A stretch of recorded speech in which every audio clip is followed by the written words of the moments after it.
Hello, today is Saturday the 20th of July and I am in Switzerland and going towards Gaulihütte.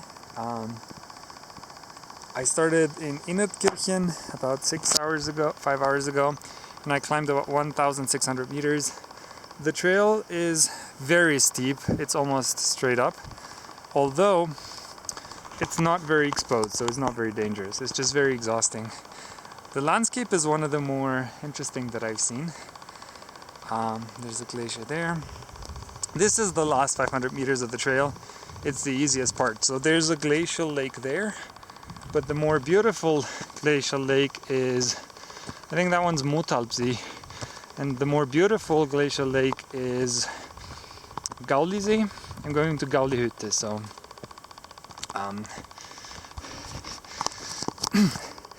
it's eponymous. Let me see through here. It's kind of weird to climb and hold the camera at the same time.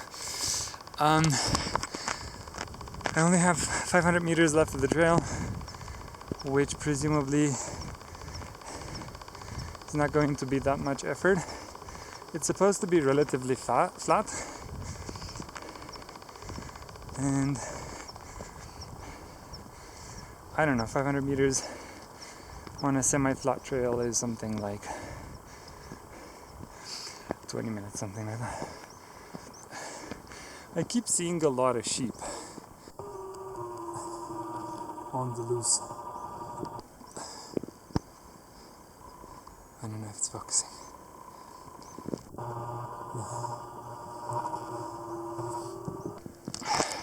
They're very random sheep. I bet it must be very hard to like quarrel them together if you need to.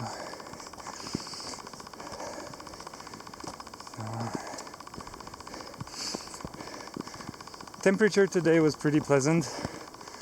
It was 15 degrees.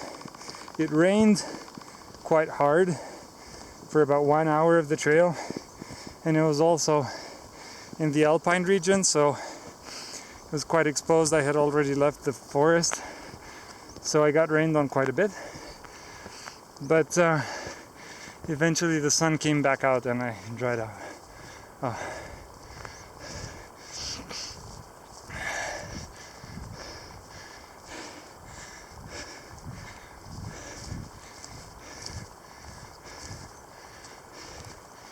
And I think we're here.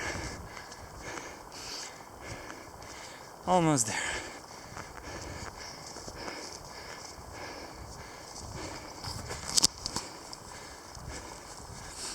For this weekend, I wanted something that is like not super, I mean still strenuous, just not super dangerous. Because I have this tendency of creeping difficulty level. Like I do 2,000 meters up in a day, and it's all on like snow fields and lots of climbing required, and I don't know, I kind of don't like, I mean I do like that, just not every weekend, so I try to mix it up a little bit. So this weekend I'm doing a trail that is very safe. It's just exhausting, but it's very safe and the views are very nice. So few things about this valley. This was obviously occupied by a glacier, and as you can see there's like still ice there. That is a lateral moraine, so when the glacier advances it pushes the rubble that it sort of like scrapes from the bottom of the valley, it pushes it sideways, and then when it melts, and it sort of like forms like a trough that yeah, like a riverbed. Well, I guess a trough is a better word. And when the ice melts, like it started melting 10,000 years ago at the end of the last ice age, and it's still melting, sort of it leaves behind this trough, and that's called the lateral moraine. What I like about this trail is that there is a lot of water everywhere, and it's super green. There aren't so many wildflowers. Normally I'm used to recognizing a lot of types of plants. I think the soil in this valley is not sort of accessible enough for seeds to be randomly dropped from other valleys. So probably that's why the flora is a bit more conservative. But it's still very beautiful. So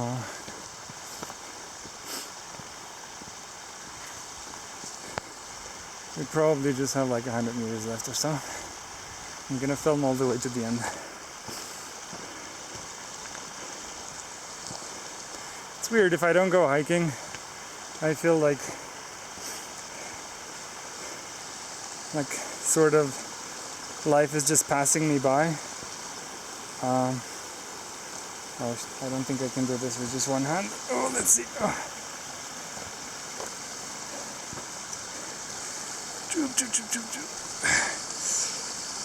Okay. So right now we're at 2,200 meters above sea level. Snow here melts. This year it melted towards the end of June. There was still snow here. A lot of this water still comes from the snow that was left over from winter.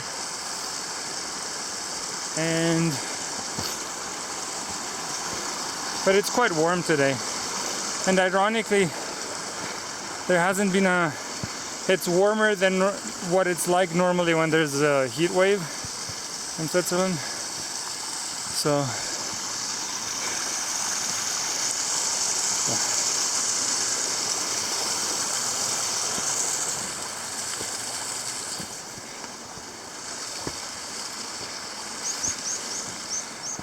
I should have been here about 2 hours earlier. I was late because I took the wrong train by mistake, and instead of going to Interlaken Ost, I was going to Brunnen. And I think I got the train at the right time. I think it was just the wrong platform. I think mine was 12 and I got platform 11. Sorry, the air is thin because it's pretty hot. And yeah, I wasted like 2 hours, so I'm not gonna make it in time for dinner at the hut. But I did call the warden and I told them to set aside some food for me for when I arrive. Yay! There's the cabin and the sheep.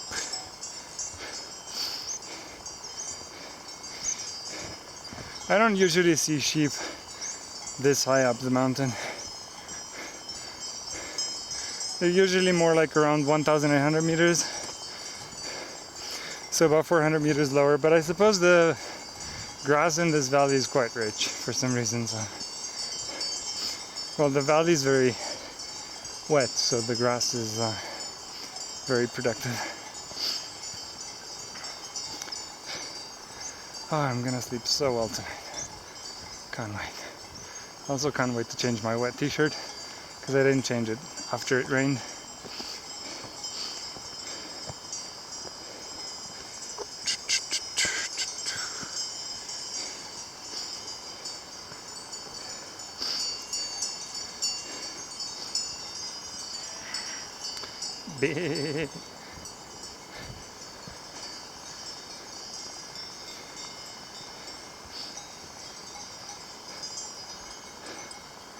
Okay. There are a lot of ferns in this valley. I've seen so many ferns, and also like weird kinds of ferns. Not just like the kind you see in the forest, but interesting ferns as well. So, okay. I think this is it for today. I'm gonna kick back, maybe grab a beer or a coffee, depends on what I feel like, and relax. Also read my books. I'm behind on my reading. So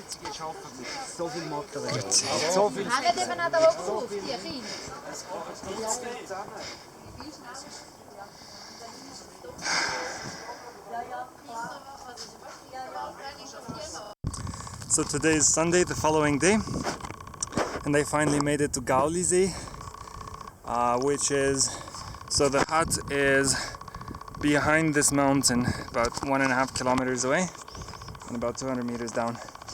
And this is Gaulisee. Well, I still haven't got to the lake yet, so, but we'll get there in about maybe like 1 minute. This lady is the only other person that I saw on the mountain today. She slept at the hut, and she also went down this way in parallel with me. And there's a couple, so this is where the glacier used to reach. I mean, all of this used to be covered by ice, but this is sort of the glacial cirque of hey. Ja. Vorne ist ein Ausblick über den See. Es gibt zwei Seen, ne? Also Ja. der Gaulisee und Ja. der Mattensee. Nein, aber der Gaulisee ist geteilt. Es gibt ein ja. Okay. Kann man die beiden sehen. Gehen Sie jetzt unten? Oder? Ja, meine Freundin ist nicht so stabil. Ah, okay. Und ich habe gefunden, ich will eine Stunde laufen, schauen, wie weit ich komme, wenn ich zurück. Ja. Jetzt kommt die Sonne gerade. Ja, jetzt kommt die Sonne, kann ich meine Kleider trocknen und ein bisschen. Yeah. So this is the lake, and it was formed when the glacier melted, and it filled up this caldera, and you can tell it's a glacial lake because it has this beautiful turquoise color. And if we go down that other way, we might actually get a glimpse of the glacier itself. I was just telling the lady that now that the sun came out, I can sort of dry my clothes and like sort of relax a little bit. Because, I mean, today it's spotty, cloudy with spots like this, and we're actually in the clouds. So these holes are basically, when the clouds blow over, there's just holes in the clouds, and these are basically the holes in the cloud. But they're not very high. I think the clouds they start here and they go maybe like another 500 meters higher, and then that's it. That's the entire cloud blanket. So between 2,500 and 3,000 meters. And here, if we're lucky, we're gonna see, like the lady said, we're gonna see a panoramic view of the lake. It's so nice.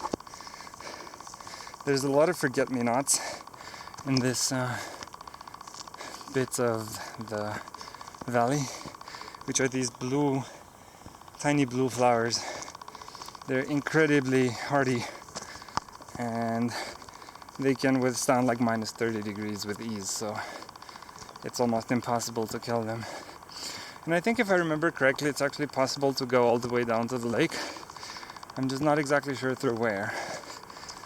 I should probably pull out my map, because oh yeah, so we're actually above the lake, and there is a way to get down to the actual water mirror.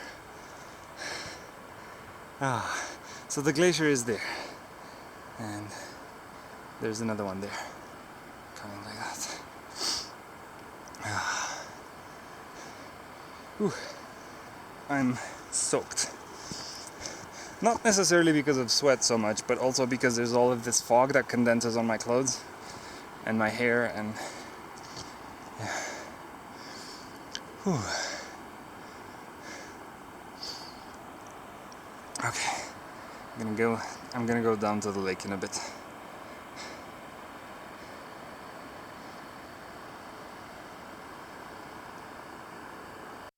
Oh my god, I just finished fording this glacial runoff river, and it was incredibly hard.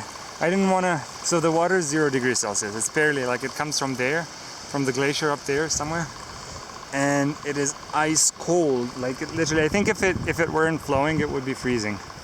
And I took my boots off because I didn't want to get them wet, because I didn't want to have to continue hiking with wet feet. It's horrific, and this is how you get blisters. So I took my boots off and I had to ford it. You can't really see, but the current is really strong because it comes from that, it has like a lot of kinetic energy. It comes from up there. And I don't have walking sticks, so I had to ford it. Like I forded here, for example. Like this is just about the limit, although this is fast as well. Like if I put my finger in the water, you'll see how much it splashes.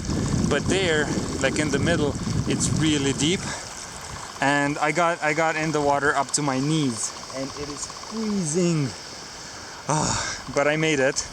These are my boots. My feet sort of made it without like any sort of broken bones. The bed of the river is pure rock, and there's all of these pebbles with sharp edges. It's quite annoying actually, but I did it. So now I'm gonna dry my feet for a little bit, and then I'm going to put my boots back on and then keep going. So this was sort of like the more dangerous part of the trail, because I had to cross this river. Supposedly there's a bridge somewhere. I just haven't seen it. But I heard that there might have been a bridge somewhere up there over the waterfall. I came from there, from that saddle, so from Gaulisee, that saddle down through there, and then there, and then I crossed the river, and I'm here, and I'm going down that way. So, well, Tim. Okay, I think this is sort of like the end of the filming for today's trail. I want to take it easy, I want to eat something. I lost my water bottle, it fell in the river, and the current just took it. I couldn't find it again. So there's that. But I do still have like a small water bottle, but I can't save water, so I have to keep refilling it. Or I could just do the next sort of, I still have like 9 kilometers left to go. I could do that without water, although maybe not, that's not such a good idea. And I'm gonna rest and admire the waterfalls and then go home. Okay, thanks for bearing with me, and see you later.